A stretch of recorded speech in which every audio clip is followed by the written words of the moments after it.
en waar ons dan ook in die begin is van ons Pinkster, wat dan Sondagoggend gaan begin met ons eerste Pinkster boodskap. Jy kan maar gaan lees daar, net na die hemelvaart, waar het die mense hulle bevind. Jesus het gesê, gaan na Jerusalem en wag daar in die boventrek. En daar in die boventrek het baie dinge gebeur. En Sondagoggend gaan ons begin in die boventrek.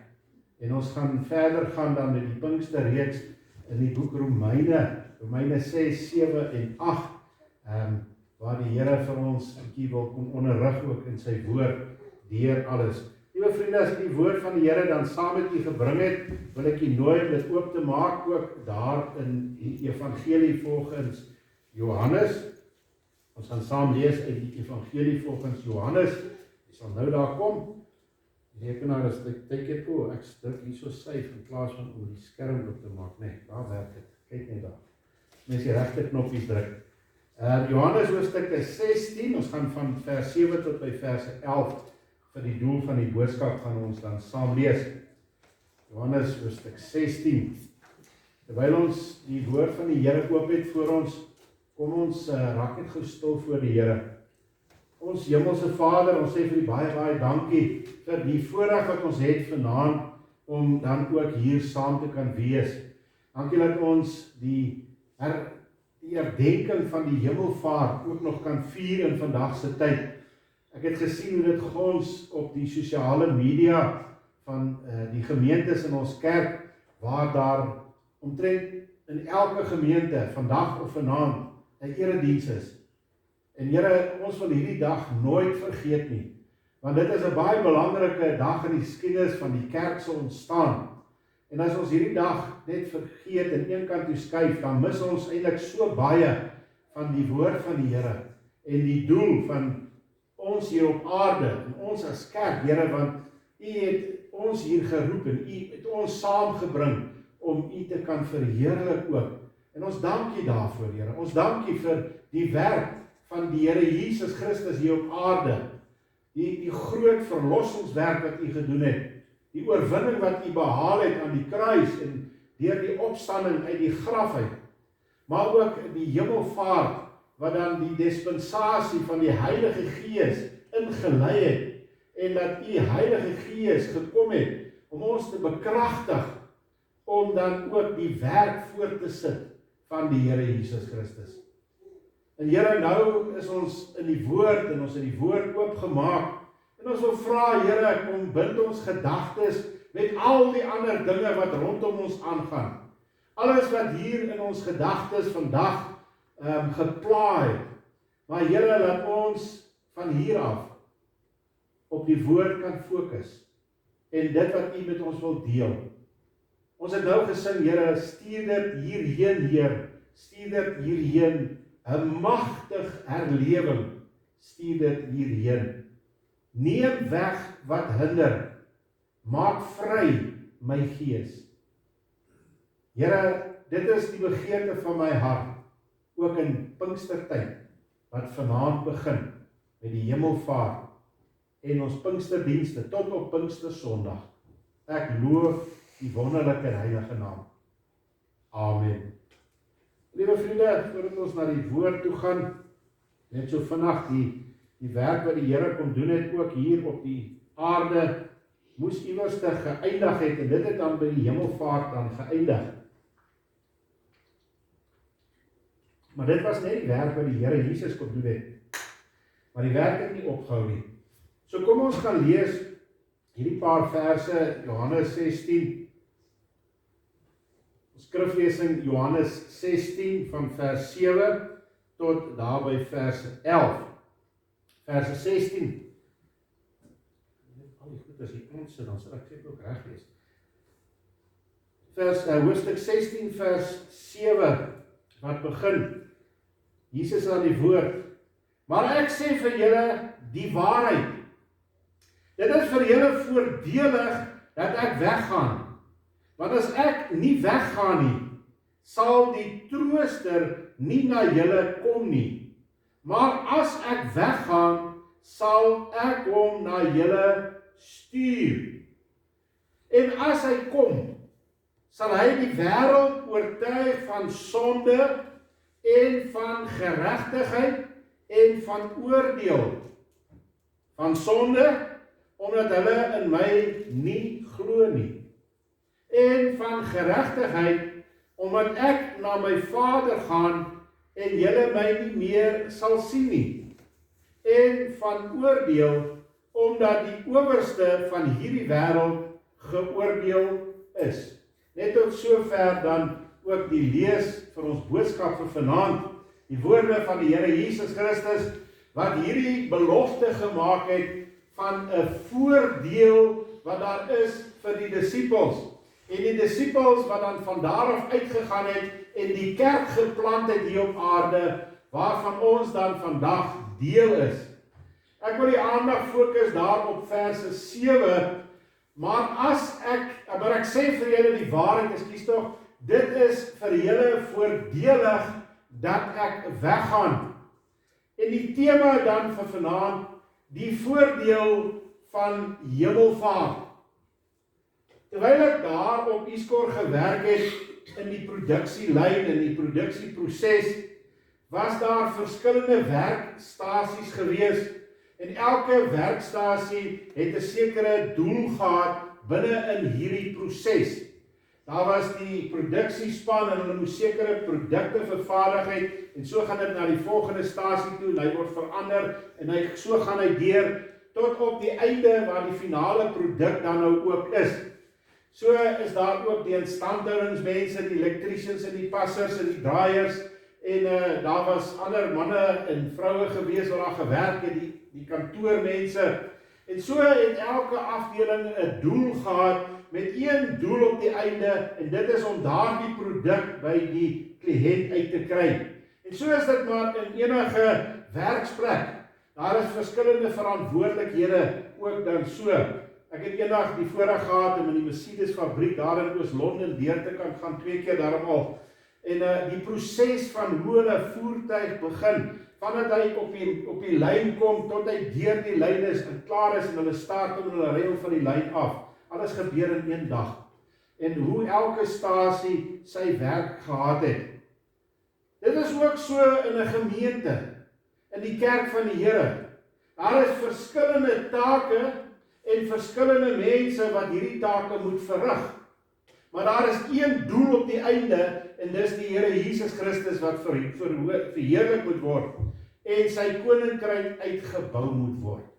En wanneer ons hierdie konsep verstaan, en ons verstaan waarom die Here my 'n gawe gegee het, en hy kan sien waar ek inpas in hierdie proses van wat Christus wil hê van die kerk, dan kan daar sukses dan op die einde wees.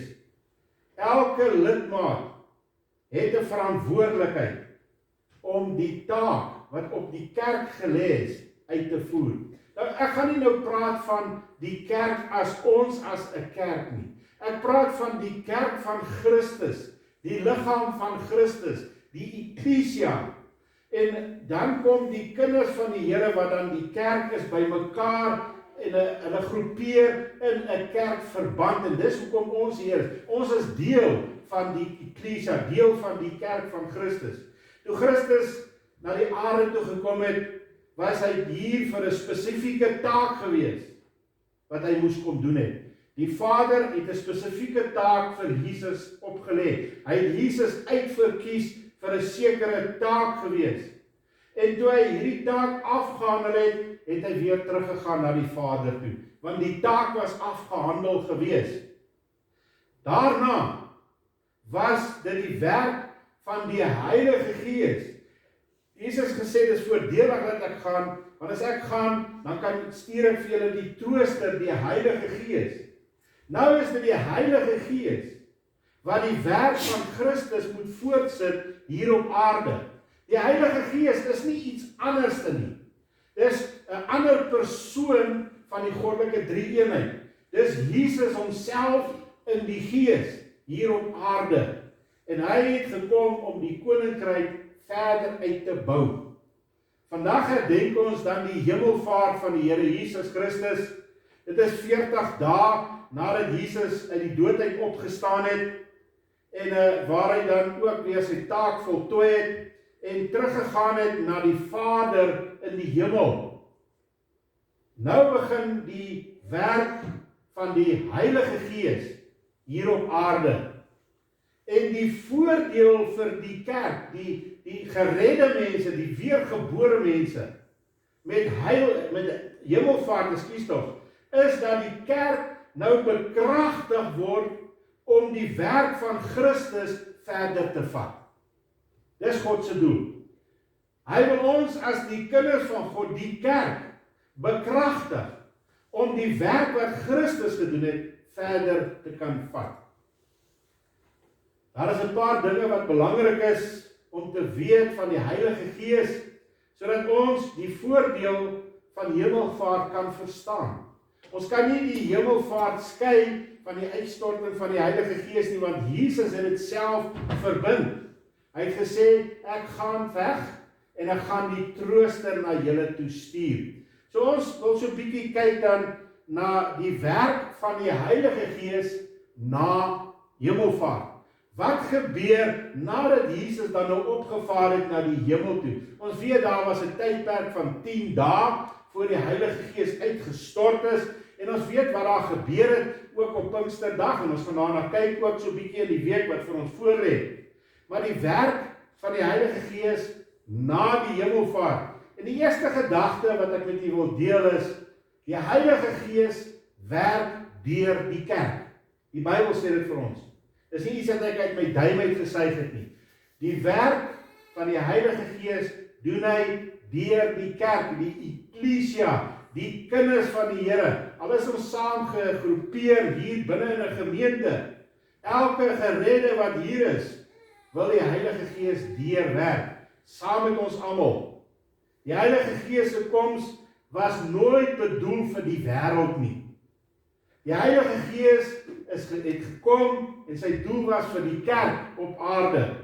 Die Here Jesus Christus het aan sy disippels gesê, maar julle sal krag ontvang wanneer die Heilige Gees oor julle kom en julle sal my getuies wees. Vir wie het hy gesê?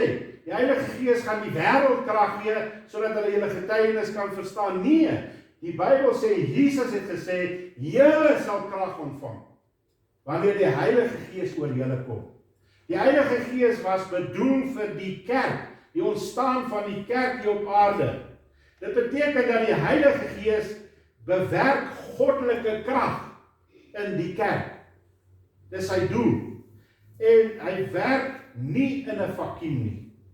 Dis nie hoe die Heilige Gees werk nie. Hy werk nie daar waar niks is nie. Hy werk nie buite die kerk nie. Net soos die Here Jesus Christus toe hy aarde toe gekom het, 'n fisiese liggaam gekry het, waardeur hy sy werk gedoen het en dit voltooi het, so het die Heilige Gees 'n liggaam nodig om sy werk te doen. En wat is die liggaam? Die liggaam van Christus. Wie is die liggaam van Christus? Ek en jy wat weet ons is gered, weet ons is gewederbaar. Ons is die liggaam van Christus. Die liggaam van Christus.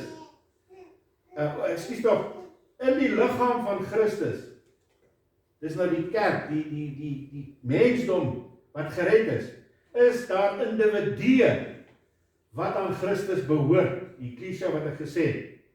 Waarin die Heilige Gees werk en wat die werk van die Heilige Gees dan verder vat. Dis 'n wonderlike gedagte net om te weet. Sy afgegaan. Is hy nou reg? Die battery raak. Raak die battery op. Ekskuus tog dat ek net gou die battery omry.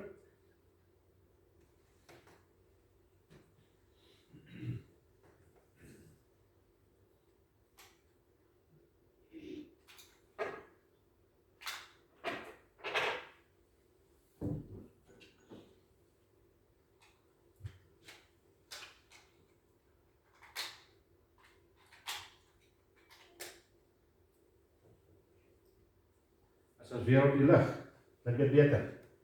As hy, waar was ek nou gewees? Die Heilige Gees werk deur 'n persoon wat aan Christus behoort. Dis hoe die Heilige Gees werk. Persoonlike vervulling met die Heilige Gees is baie belangrik om tot diens van Christus te wees. Nou die vervulling van die Heilige Gees beteken ek staan terug en ek dat Christus na vore kom. My begeerte stel nie meer nie. Christus en sy woord word in my dan nou verheerlik, dat Christus verheerlik kan word. Daar staan in Johannes 16 vers 8. En as hy kom, sal hy die wêreld oortuig. So wat is die werk van die Heilige Gees deur die kerk? Om die wêreld te oortuig. So die grootste, die belangrikste taak van die Heilige Gees is om die mense te oortuig. Nie om snaakse goed te doen nie, maar om die wêreld te oortuig. Nou hierdie woord oortuig dra die betekenis van om tot die lig te bring. Om ons verstand te open sodat ons kan verstaan, om tot die lig te bring. Die woord van God moet deur die werking van die Heilige Gees, deur die kinders van die Here, aan lig kom vir die verlore mensdom. En hy doen dit deur die kerk. Hy werk in die weergebore mens wat die kerk is. Die kerk verkondig die waarheid, veronderstel om die waarheid te verkondig. Ons kan nie dwaalings verkondig, ons kan net die woord verkondig. En die lidmate moet die mense bring om daardie waarheid te hoor. Dan is ons besig om die werk voort te sit. Die Heilige Gees sal ons kom bekragtig om daardie klein deeltjie wat ek vir Christus moet doen, te kan doen. Daar is 'n verantwoordelikheid op die predikante om die waarheid te verkondig. Daar moet tyd afgestaan word deur die woord te bestudeer en voor te berei. Daar is ook 'n groot verantwoordelikheid teenoor die lidmate in 'n gemeente om die verlorenes nie net voor te bid nie, maar hulle gaan oplaai en hulle te bring sodat hulle die waarheid kan hoor. Dan is ons besig om te doen wat Christus wil hê ons as kerk moet doen, om die werk van Christus van verlossing en van saligheid verder te kan neem. Ons lees in Efesiërs 4 vers 11, 12 tot daar by vers 13. Nou praat hy van en hy, dis nou Christus, deur die Heilige Gees, die werking van die Heilige Gees in die kerk, en hy het gegee sommige as apostels. Die apostels is daardie mense wat vanuit die gemeente uitgaan en daar buitekant die mense gaan vertel van Jesus. En jy moet jouself toerus met kennis, met die vervulling met die Heilige Gees om daai werk te kan doen. Ander as profete. 'n Profeet is ene die Here sê en ek sê. Ek las nie by nie en ek vat nie weg nie. Ander as evangeliste, om die evangelie te vat en mense te vertel van Jesus se redding. Dan is daar ander as herders, wat daardie skapies wat inkom, versorg, herderlik, pastorale werk vir hulle doen. En die leraars, wat die woord vat en die mense leer, wat die woord van God sê. So die Here het deur die Heilige Gees in die gemeente gegee, sommige as apostels wat die werk buite doen, ander as profete, ander as evangeliste, ander as herders en leerders. Hoekom? Om die heiliges toe te rus vir hulle dienswerk. Die Here wil ons gebruik. Hy rus ons toe met die Heilige Gees, sodat ons mekaar kan toerus, om dan ons dienswerk te kan verrig. Tot opbouing van die liggaam van Christus. Nie my verheerliking nie, nie my breë skouers nie, nie my verwaandheid nie, nee, tot opbouing van die liggaam van Christus. Dis 13 wat sê, totdat ons almal kom tot by die eenheid van die geloof en van die kennis van die Seun van God, tot 'n volwasse man, tot die mate van volle grootte van Christus. Die doel is dat ons mekaar sal bemoedig, mekaar sal opvoed, sodat ons ook kan geestelik groei en geestelike volwassenheid kan bereik tot mate van die volle grootte van Christus.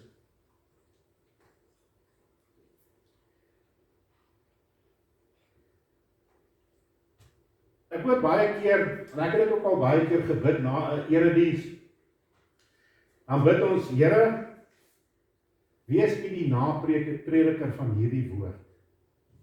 En ons doen dit met baie goeie bedoelings. Here, volg hierdie woord op, wat nou gepreek is. Wie is die naprediker? Die Heilige Gees, wat in die kind van God se lewe is die naprediker. Deur jou lewe, en deur jou herderskap, en jou pastorskap, en jou leiding, soos wat Efesiërs 4 vir ons sê. Ons moet daardie mense, moet ons herderlik versorg. Ons moet hulle lei, en hulle soeke na Jesus, en waarna soek hulle meer en meer vervulling met die Heilige Gees. Die werk van die Heilige Gees na hemelvaart, hy werk deur die kerk. Hy werk nie hier in die lig nie. Hy werk in die kind van God se lewe. En daarom moet ons oop wees vir die werk van die Heilige Gees. En daarom gaan ons in hierdie Pinkstertyd ingaan. En ons gaan met 'n verwagting dat die Here ons sal kom verander, sodat daar hier in hierdie gemeente 'n herlewing sal uitbreek, soos ons nou gesing het. Sodat ons van hier af hierdie dorp kan gaan omkeer vir Jesus Christus. Kom ons gaan na 'n volgende gedagte toe. Die werk van die Heilige Gees, wat behels dit? Daar is 'n paar dinge wat dit behels, en die woord van die Here sê dit vir ons. Die werk van die Heilige Gees deur die kerk is om die wêreld te oortuig, het die woord gesê. So wat is die werk van die kerk? Dit behels oortuigingswerk. Daar is 3 gedagtes, wat die Here Jesus Christus hier wil kom uitlig. Hy getuig oor sonde. Ek hoop jy sien, daar staan sonde, nie sondis nie. Praat van sonde. So die werk van die kerk dan nou, is nie om te oordeel nie, mense sleg te maak nie, maar om sonde in die lig te bring, deur die woord van God. Dit is heeltemal iets anders as om te oordeel. En dit word gedoen deur die woord van God. Om te oortuig is heeltemal iets anders as om te oordeel.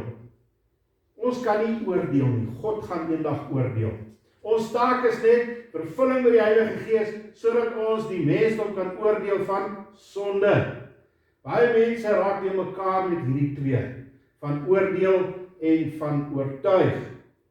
Nou as die woord van die Here 'n sonde uitlig, en ons glo in die woord van die Here, dan oordeel ons nie, want dan bring ons die skrif na die lig toe. Dis wat getuienis beteken. Die sondige mense sal altyd onsself wil verontskuldig en self wil regverdig, en die maklikste is om ons dan nou aan te vat en te sê, ja, jy oordeel my. Ons het ons baie, ja, jy oordeel my. Die woord van God oortuig van sonde. Die Heilige Gees kla ons nie aan nie, hy kom en hy oortuig ons. Hy bring dit wat in ons lewe is in die lig, sodat ons dit kan verstaan.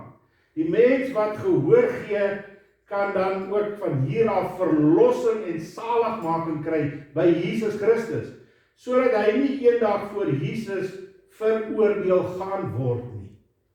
Dis 'n genadedispensasie, die Heilige Gees tydperk hier op aarde, waar die genade van Christus na die mense toe kom. Deur wie? Deur ons. Daar moet 'n oortuiging wees van die sonde. Die Heilige Gees se fokus is op een sonde. Kyk wat sê die woord van die Here daar vir ons in vers 8. En as hy kom, sal hy die wêreld oortuig van sonde. Nou hierdie sonde is die sonde van ongeloof in Christus. Jy is 'n verlore sondaar mens. Dis eintlik waaroor dit gaan. Die woord van God en die gewete van die mens oortuig die mens van sy sondes in meervoud. Die Bybel en ons gewete werk saam sodat wanneer die woord sondes aanspreek, dan kom oortuig dit ons van daardie sondes in ons lewens. Maar die Heilige Gees werk deur die kerk en die prediking van die woord om die verlore mens se ongeloof in Christus bloot te lê. Dit is die sonde waarvoor die mens eendag voor Christus gaan staan en geoordeel word. Johannes 3 vanaf verse 18 tot by vers 21 wat sê, ek het gekyk eers, ek het nou een vers gemis, het ek uit in oor van sonde, van sonde omdat hulle in my nie geglo het nie. Daar sê die woord van die Here dit, die sonde omdat hulle in my nie geglo het nie. Nou kom ons by Johannes 3 vers 18. Hy wat in hom glo, Jesus sê mense glo nou nie, maar hy wat in hom glo, word nie veroordeel nie.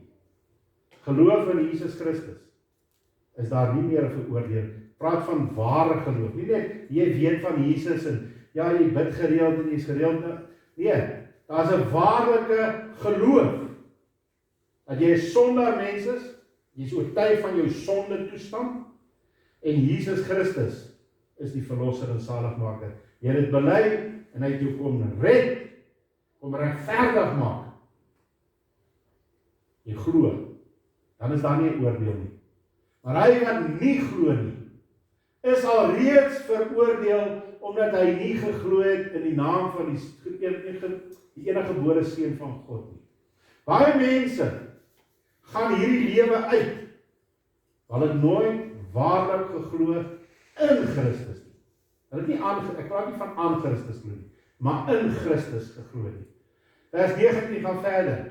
En dit is die oordeel, dat die lig het in die wêreld gekom. Jesus het in die wêreld gekom, hy het die lig in die wêreld gebring. En die mense het die duisternis liewer gehad as die lig. Vandag nog steeds is daar mense wat die duisternis meer lief het as die lig, want hulle werke was boos. Vers 20, want elkeen wat kwaad doen, haat die lig en kom nie na die lig nie, dat sy werke nie bestraf word nie. Daardie mens wat in sonde is, in die verlore toestand, hy wil nie na die lig toe kom nie. Want hy weet as hy na die lig toe kom, gaan sy toestand voor hom oopgemaak word en die lig gebring word. En daarvoor is hy dalk bang. Maar dit moet so wees sodat jy tot bewus kan kom, sodat jy gered kan word. Vers 21. Maar hy wat die waarheid doen wat die woord sê, dat ons na Christus toe gaan, kom na die lig, sodat sy werke openbaar kan word, dat hulle in God gedoen is. Wat 'n wonderlike belofte van die Here, wat hy vir die mens wil kom doen. Dit is die oortuigingswerk van die sonde van die mens, die toestand van die mens. Dis ongeloof in Christus, wat die mens gaan veroordeel eendag. Nie die sondes wat die mens doen nie. Nie daardie klein dingetjies nie. Dit gaan oor my verlore toestand. Die sonde van die sondeval waarin ons dan ook gebore word. Wat ons voor Christus gaan staan. Wanneer ons gered word, gaan die Heilige Gees verder oortuig dat ons daardie sondes wat die woord vir ons wys en ons gewete vir ons openbaar sal regmaak. Die mens kan dalk ophou om sondes te doen. Jy kan dalk begin om 'n mooi lewe te lei, maar jy kan steeds verlore gaan. Jy kan steeds voor die oordeel van Christus staan. Jy moet in Christus glo. Dit is heeltemal iets anders. Die werk van die Heilige Gees behels die oortuiging van sonde, jou sonde toestand.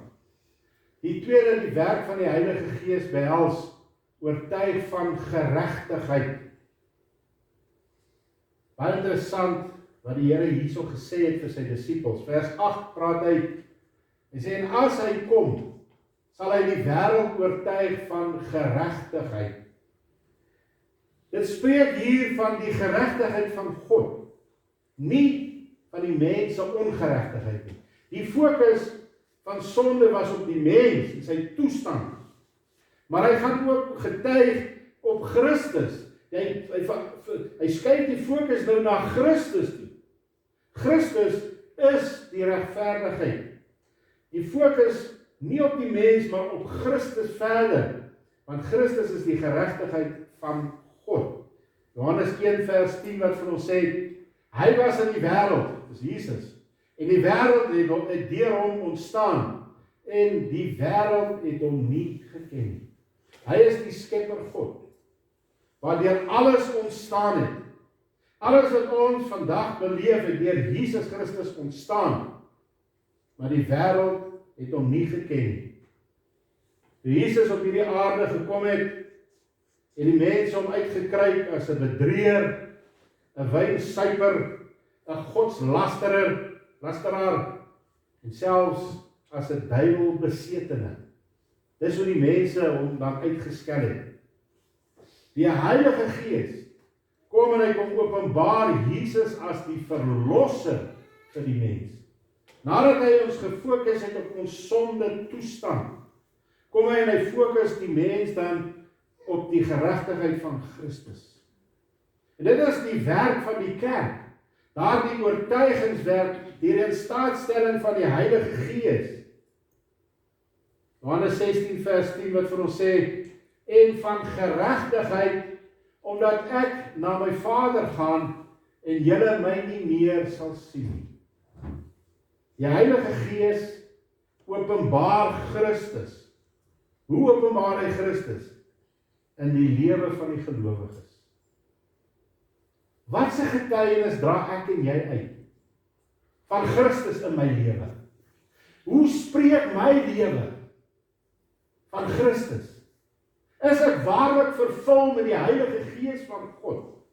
Of is ek nog te vol op myself? Die verlore mensdom kan nie die Heilige Gees sien nie. Want hy is 'n gees, hy is onsigbaar. Maar hulle kan sien hoe die Heilige Gees in die gelowiges se lewe werk, wat toegewyd is in sy verhouding aan Jesus. Ons mag foute maak, want ons is 'n mens, maar ons kan daardie foute erken, en ons kan regmaak daarmee, en ons kan vorentoe gaan. Maar as dit ons terughou, daardie liedjie, stuur dit hierheen, stuur dit hierheen, neem weg wat hinder, maak vry my gees, sodat ek in herlewing 'n mondstuk kan wees. Dis wat die Heilige Gees vir ons wil kom doen na die hemelvaart. Ons moet vorentoe gaan met die werk wat Christus afgehandel het. Die Heilige Gees werk deur ons, die kerk, om te oortuig van die sonde van die mens, die geregtigheid van Christus, en laastens oortuig van oordeel. Johannes 16 vers 8 en vers 11 wat vir ons sê, en as hy kom, sal hy die wêreld oortuig van oordeel.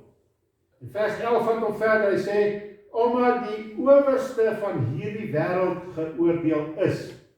Praat van die duiwel, die Satan homself. Hy wat Lucifer is, wat op die troon van God wil gaan sit het, wat uitgewerp is uit die hemel, wat die duiwel geword het, hy is reeds geoordeel.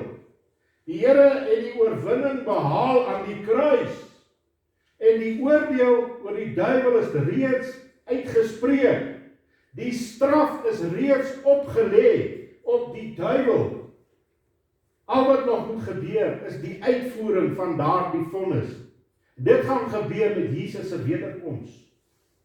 Die mens wat onder die oortuiging van die Heilige Gees kom, sal besef dat hy verlore is, omdat hy ongelowig in Christus is. Hy sal besef dat hy nie aan die geregtigheid van Christus voldoen nie. En daarom moet hy net oorgee aan die Here Jesus Christus. Hy sal ook besef dat hy onder dieselfde oordeel as die duiwel staan. As daardie persoon nooit tot geloof in Christus kom nie, nooit die geregtigheid van Christus aanneem nie, gaan hy saam met die duiwel voor die oordeel van God staan. En hy sal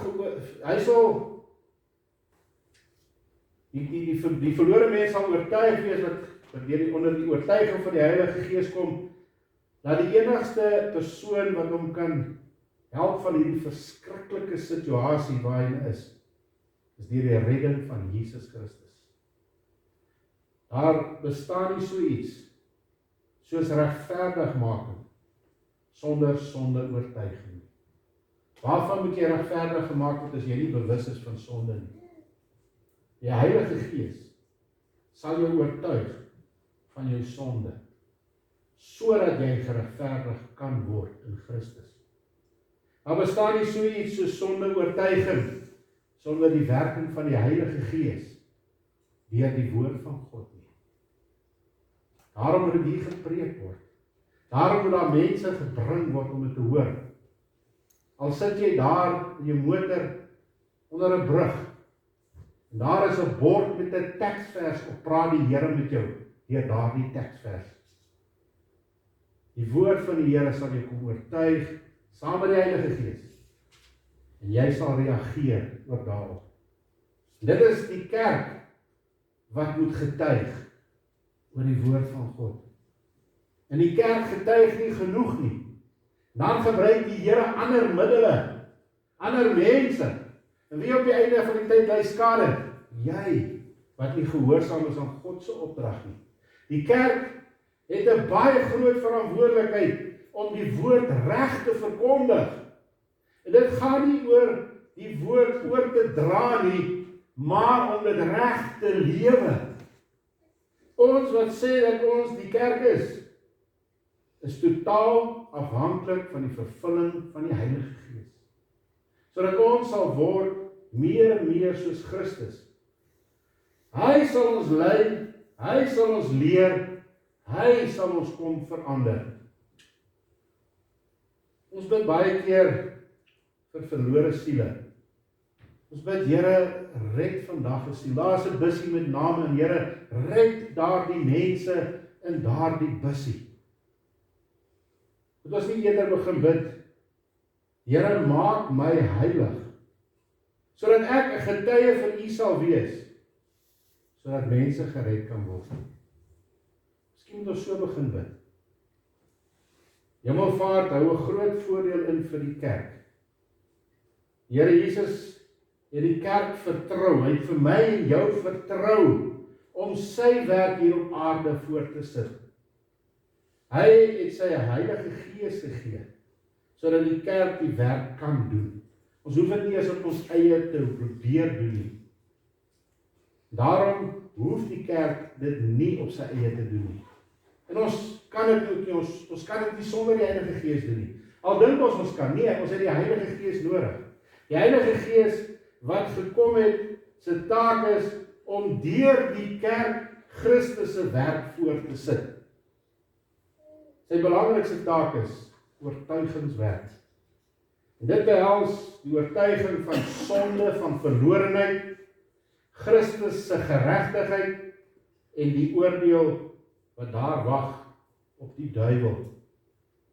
Hemelvaart, herinner ons nie net aan dit wat Christus kom doen het nie, maar dit kom oortuig ons van die werk wat voortgesit moet word. Die verantwoordelikheid wat daar op ons as kinders van God is. Dis eerstens, ons moet seker maak dat ons gered is. Ons moet seker maak, was daar 'n dag in my lewe waar ek tot besef gekom het van sonde, die toestand van sonde. Tweedens, moet ons seker maak dat ons lewens of lewe soos wat Christus dit van ons verwag. Is ons 'n lewende getuie deur ons lewens Dit wat ons sê, doen ons dit. En derdens is ons betrokke by Christus se werk hier op aarde. Ons het die Pinkster wat voor lê. Daar is 'n tydperk wat spesiaal vir die kerk eenkant gesit word. Die kerk wat hom kan voorberei vir die vervulling met die Heilige Gees van God, sodat daar hier binne in ons gemeente 'n herlewing kan begin, sodat siele daar buite gered kan word en by die koninkryk van God gevoeg sal word.